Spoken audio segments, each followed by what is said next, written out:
much more than a landlady. She's a fantastic activist, a real fighter, a fantastic anti-racist, you know, somebody who fights, talks truth to power. We must, and she'll come back at the end as well. Now, she tells the story correctly. About 2 years ago, Shirin Hirsch, who we should congratulate, having produced Mayor, who's sitting there all of 2 months old, came into this pub and we got the most fantastic welcome from Shirin, from Rachel. Shirin and I told her the story, which is actually on the board there. We put a couple of photographs up there. The first photograph is of Len Johnson, and the second is of a man called Wilf Charles. Now, both of them were active members of the Communist Party. This is October 1953, the middle of the Cold War, and they've been anti-racist activists in this city for quite some time. They actually founded, just off Denmark Street, the New International Club, which was an amazing club which actually did things like invited Paul Robeson to come and sing in the city, and he sang to thousands of people in 1949. And the point about this club was it was a club which was designed to fight racism. It was designed to actually organise from below, people on the ground. At that time, mainly black seafarers. The West Indian community was just beginning to take off, but it was mainly still seafarers. A number of people who'd been West Indian servicemen should be included, though.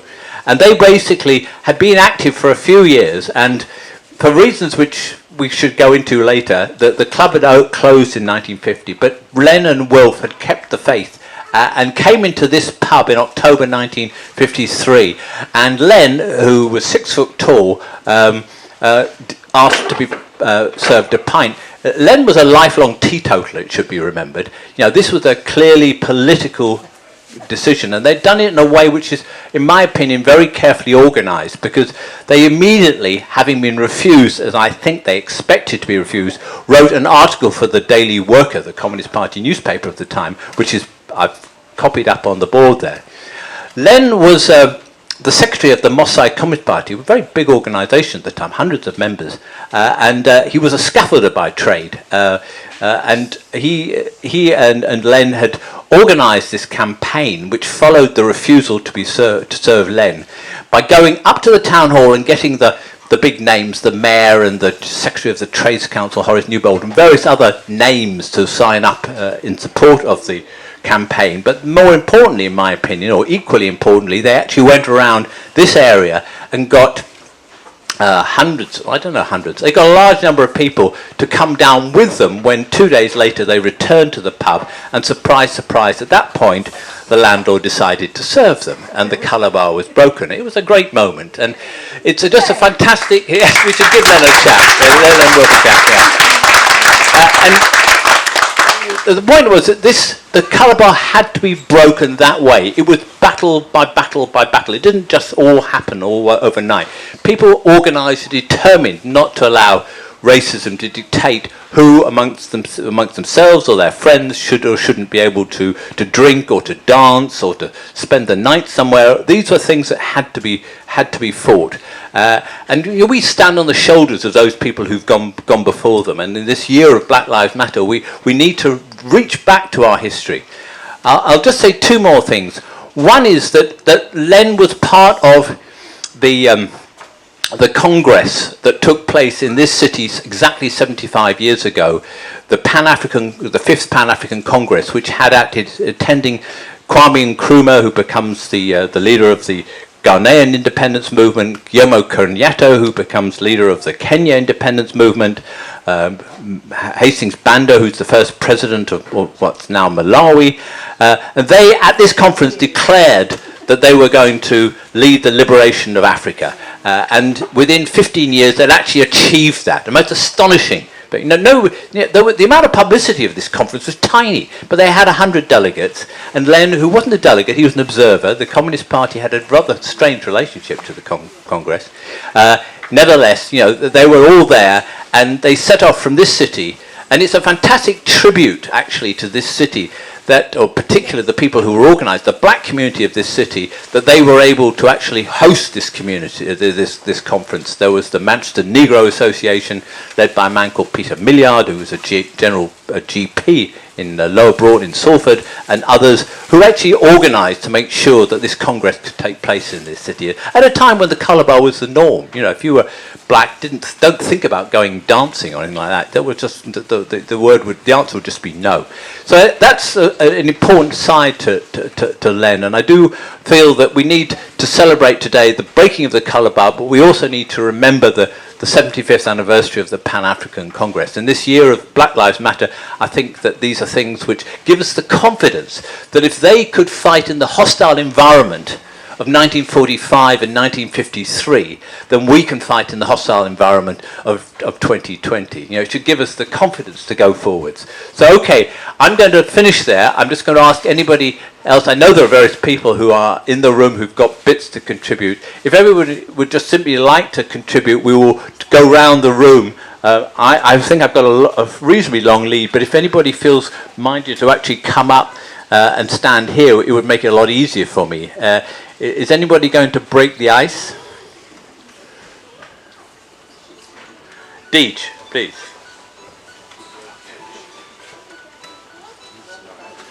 You might as well come up here, Deej. I'll bring you back. Yeah, what do you want? Run away. You know Tom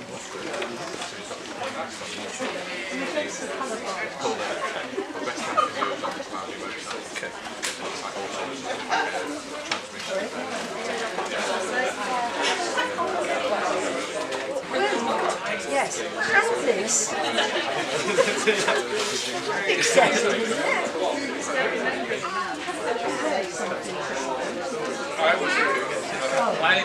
Hi, can everyone hear me? Back in 2016, I was filled with the energy of being one of the leaders of the Black Lives Matter movement in Manchester. We'd held a historic rally and marched with upwards of 5,000 people from Alexandra Park in Moss Side to Manchester Town Hall. We demanded justice and equality and for black lives here, in America, and throughout the world.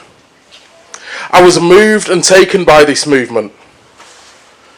It felt as if for the first time, the city centre, which for too long and too often had been a place of intimidation and police stalking of young black men, was finally ours, as we chanted no justice, no peace, Black Lives Matter and Black Power.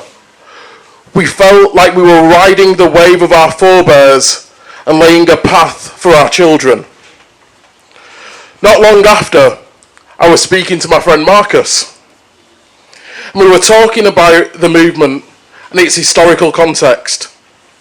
My parents had fought the National Front in the 70s and 80s, but knowing Manchester's black history being both long and largely forgotten, I asked Marcus if he knew of anything which had been here before. It was that day where I first heard the name Len Johnson. My mind was blown by the idea of a 10,000 strong black-led rally for racial justice happening in Manchester in the 1940s.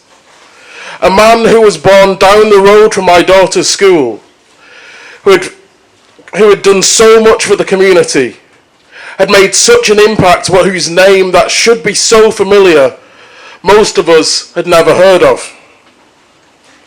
In the intervening years, myself, my friends, campaigners here and across the world, through the NUS Black Students Campaign, the National Education Union and the UCU, amongst many, many others, had fought to decolonise our institutions, to promote the truth that black, disabled, LGBTQ plus people, women and the working class have always been dynamic agents of progress.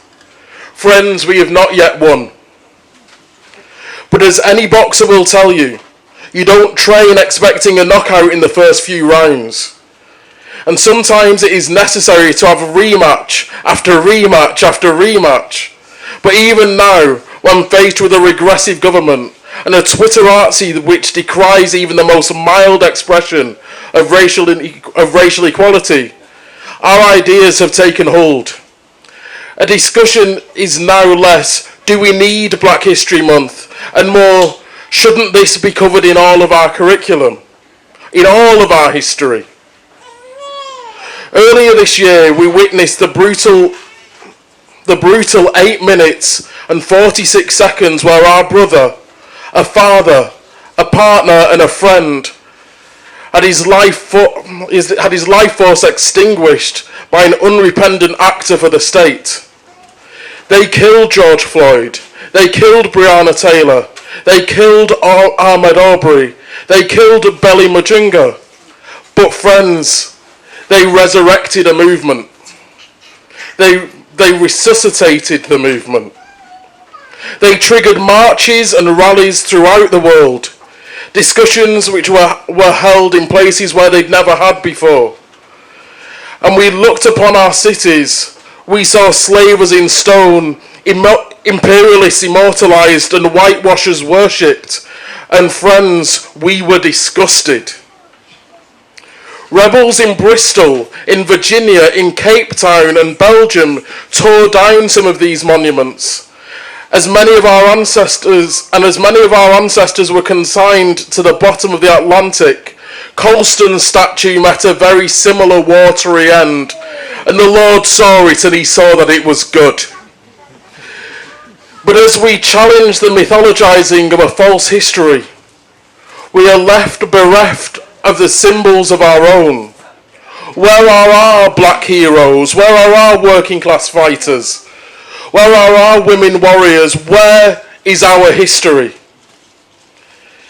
It was with this thought that we created the Len Johnson Memorial Campaign, to immortalise a man who should never have been forgotten again. And to maybe be a part of a balance to say that Vimto can be venerated whilst Mancunian people be right.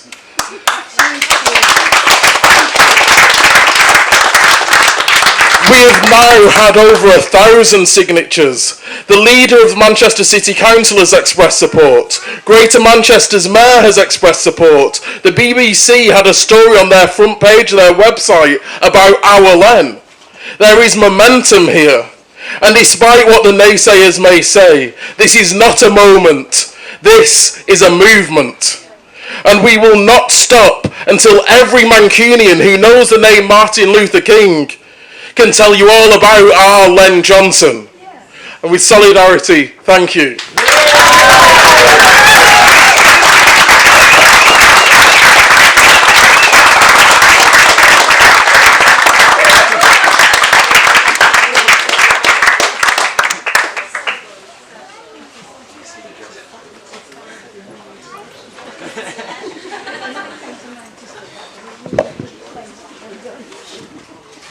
A difficult one to follow.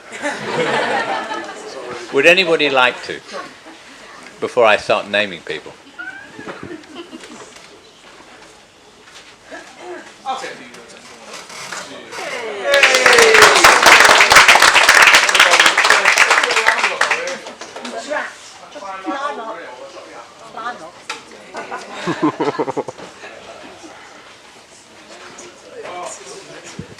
Yeah, I'm literally going to freestyle, and I'm not going to repeat after what Dee just said. It's I've grown up in boxing gyms since I was 8 years old. I'm from South Manchester. I'm mixed race. My dad's West African. Len would have looked like me. So when I came across Len's story, I was so moved by it that I was angry that I'd never heard of him before.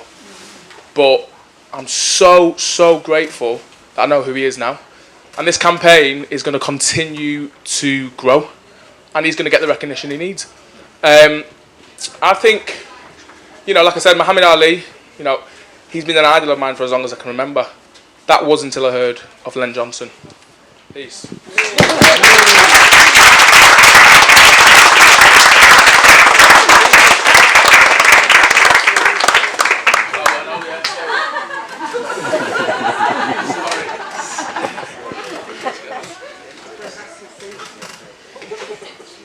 We could possibly do with some more about Len's boxing career. I'll tell you a little bit. he fought a guy called Ted Kid Lewis, who Mike Tyson once described as one of the greatest fighters ever. Ted Kid Lewis was a white man, British man from London. He had over 200 fights, won about 190. And then, you know, Len beat him. He beat European champions, he beat British champions, he beat some of the best fighters of his generation, and he wasn't recognised in the sport of boxing because Winston Churchill put in the colour bar in 1911. But by the time he retired in 1933, it was done. You know, he'd lost his ambition of the sport. You know, he had 135 fights, 93 wins. You know, he went to Australia and fought over there, and he got a Commonwealth sort of title, I think, and it wasn't classed as the British title. And it was about white supremacy in terms of not wanting a black man to beat a white man. You know, that will topple the empire. That will be something. You know, how could that ever happen? You know, how can we have a black man beat a white man? And you look at now Frank Bruno, Anthony Joshua, Lennox Lewis, so many black British boxers who are icons of the sport. You look at Anthony Joshua, he's had about 30 fights, but he's got a legacy that will live on for hundreds of years. But Len Johnson's, you can't even tie Len Johnson's shoelaces. So, you know, and he was born right here in Manchester, in South Manchester, well, in Clayton, and obviously he worked around here, but his boxing career was phenomenal. So, I think the fact that he wasn't allowed a British title, you know, says a lot, but it was his work outside of the ring as well, which obviously inspiring. But his legacy's living on, that's why we're all here today, and it's inspiring. Yep.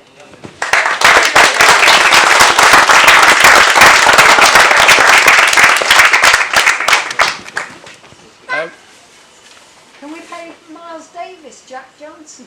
I'm sure we can, but Fred, would you mind if I put you on the spot to say something about what you did with the play that you helped get put on?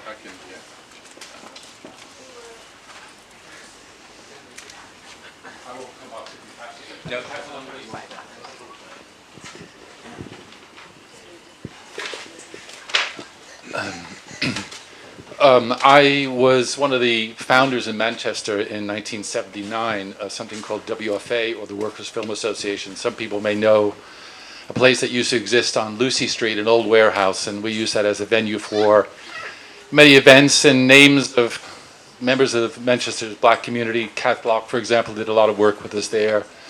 Hartley Hanley, who used to do the Hideaway Youth Center, Gus John, were frequently collaborators with people at WFA. And in 1987, there was a very interesting theatre group in Manchester called Frontline Education.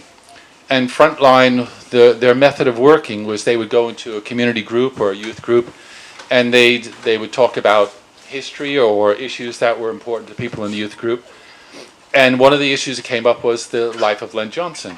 And as various contributors have said, a lot of people didn't know about the life of Len Johnson.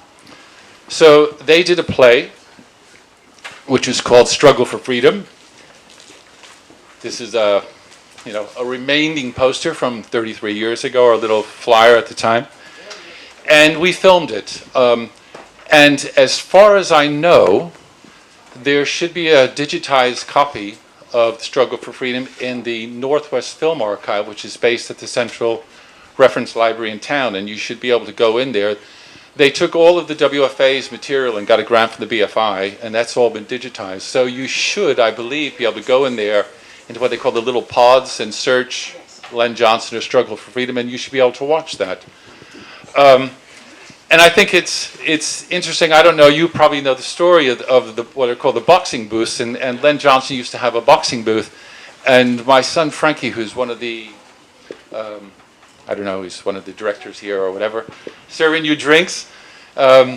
His granddad, Sandy, used to go down and box in the boxing booths, and basically how the boxing, and Len Johnson had a boxing booth, so I don't know if Sandy, it wasn't his booth, but the way the boxing booths basically would work, there'd be a semi-professional boxer, he'd be set up and this was in Ardwick, and in Bellevue.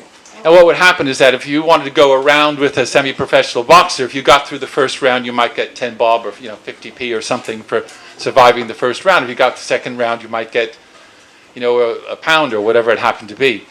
So Sandy would tell the story that he'd go down there and he would regularly box to try to make a bit of coppers or whatever.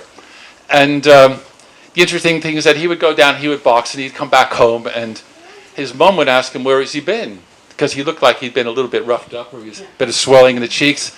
So he had to say, well, I was in the boxing booth. And he would tell the story that his mum gave him a worse hiding for having been boxing in the boxing booth than the guys in the booth there. So it's an interesting story. So the other thing I thought was quite interesting from a boxing standpoint is Sandy would say at the time is that you scored points not for just striking your opponent. You scored points for defense. So if you were a good defender, you could score points, which I think is quite interesting because now it's all down to aggression, whatever. But in terms of your campaign, I'm going to just leave this poster here for the pub. But aside from the article that the Old Abbey has on their website that the BBC has had on their site this week, the Working Class Movement Library, which is based at Jubilee House in Salford, has now the archive of all the frontline stuff, and they have an archive on the life of Len Johnson. So there's a lot of materials there that if people want to research, the Jubilee House is across the street from the art gallery in Salford. So, go down there, check it out, see what they've got. They've got a lot of interesting materials about Manchester history, and if we can find the play from Frontline, you could get that at the Central Reference Library. So here's to Len.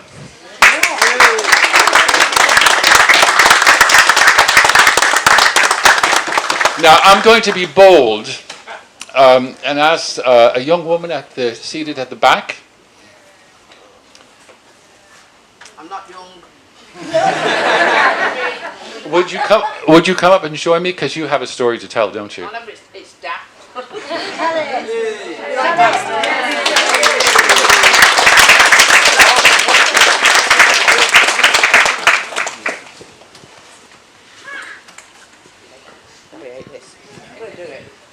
Do I press anything? Just go with it. Well, my dad is 94, and for the past 10-15 years, he's been doing a lot of reminiscing. Can you hear me? I'm need to get loud. A little bit closer because we're recording. Oh God, you might regret me saying that. And he's been talking about Len Johnson. He sparred with Len Johnson back in the day, and all I ever got from him was he was tough. He was tough. Now, my dad fell in love with Len Johnson's daughter. But, and he's never forgotten that was the love of his life. But he married my mother, and he never got over that. I have tried. First when I heard about Len Johnson, I started Googling him and that, and then I realised just what kind of a man he was, and I tried to draw it out of my dad. His political side, but my dad would only say, oh, he was tough, and then start going on about Len Johnson's daughter, Carol. I have tried to trace the family, because I know that Carol had a daughter, Maxine. I've never managed to do that. I would have brought him today, but it's outside, and at 94, he would have shut up anyway, so. But that's it, yeah. So Len Johnson has sort of been with us in our family for the last 15 years. As I said before, that I didn't know he existed. But I've done a lot of research, and he was a remarkable man. I'm just proud that my dad had the opportunity. Actually, my dad never made it as a boxer, but he's now in sheltered housing, and in his 80s, someone was trying to get him, and he punched him.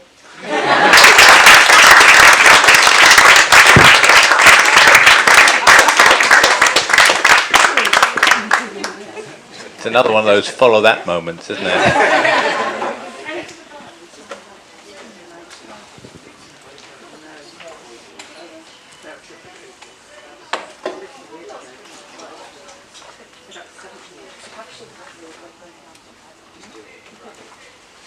Okay, well, if that's it, Rachel has a poem which she wants to finish with. So I'll go and find her if that's okay, and we'll ask her. Or did somebody? Here she is. Okay, she is. Come on. Yeah, come on. I think there might be someone else who wants to. Yeah. Okay, maybe you're right. I'm happy to be corrected. Go on, you read it. Go on. You You better be playing with the day. You go on. Huh? No, I'll be fine. Go on. Go on. I didn't bring it. Go on. Go on. You must have it on your phone. Come on. Go on. She's got the phone. There you are.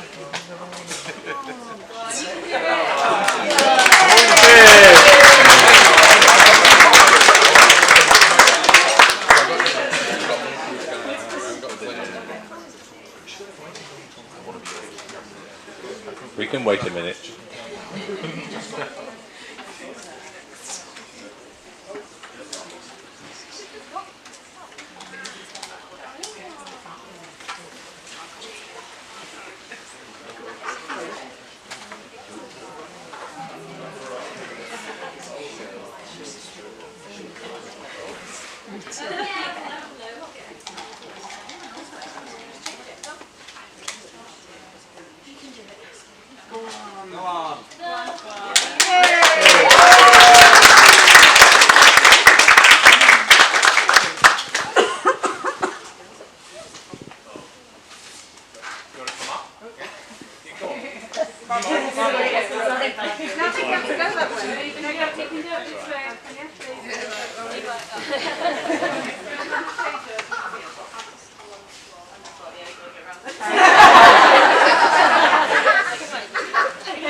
Can you hear me? Oh, yeah. When those officers thought it right to take away another black man's life, they didn't even care to think if he had a family, children or a wife. You say you don't see colour, yet you play with my sister's hair. You'll say I didn't expect it to feel like that, as you mock at her and continue to stare. I asked to play, you spat at me, because of my colour I won't hide. But when they call me a liar, I learned in my teachers I can't confide. If my father drives a car that's much flashier than yours, you don't think he worked hard for it, you assume it's from an illegal cause. If I say I don't like it here, you tell me to go back where I'm from. I was born in Cheshire and all my cousins are from West Brom. You say that all lives matter, and yes indeed that's true.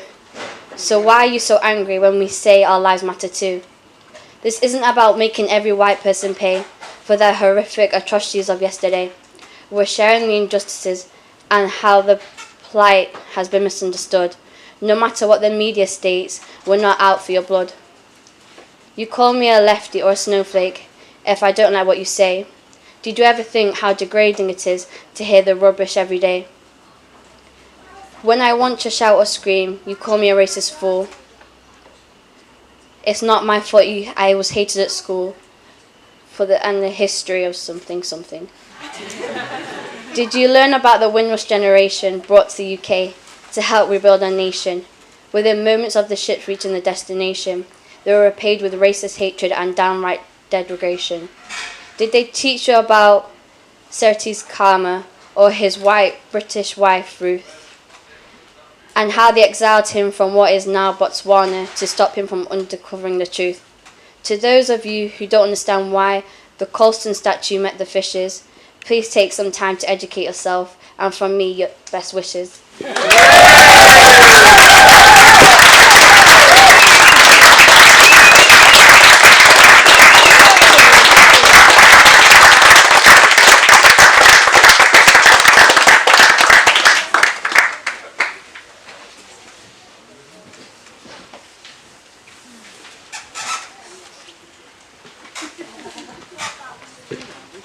Last chance.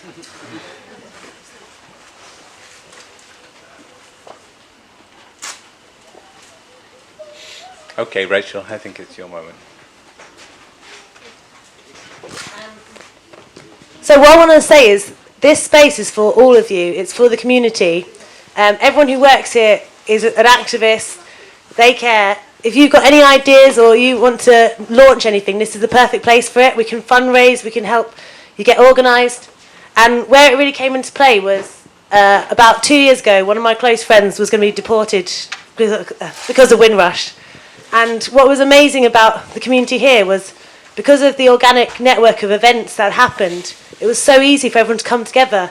And within 5 days, we had a petition. We had 500 people meet at the Naya Mosque. So you may think just coming here for a drink doesn't really mean anything. But when it does matter, you have all these connections to the people around you, and they will be there for you when you need them.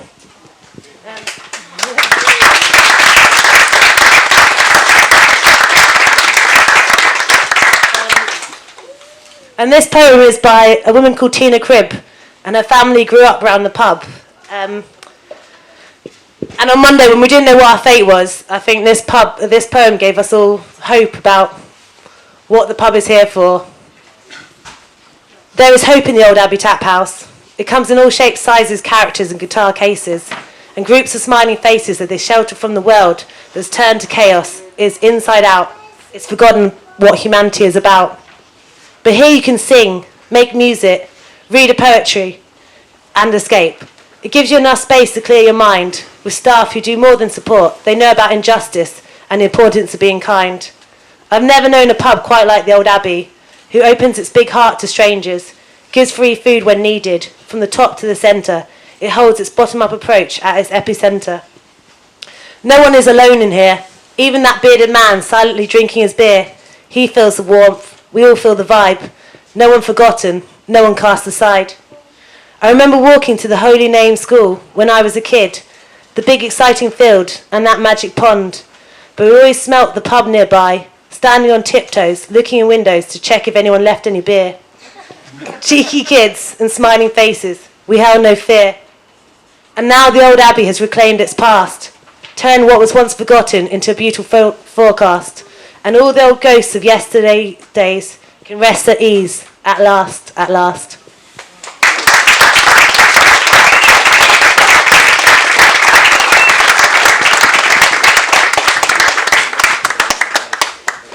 Well, thank you to everybody. Originally, we wanted to do this a year ago and didn't get our act together. We were determined something was going to happen today. And hey, thank you very much, everybody, for coming and taking part and giving your contributions. And see you all this time next year, because we'll be doing it, hopefully, with a freedom that is just a little cramped at the moment. But forwards to freedom.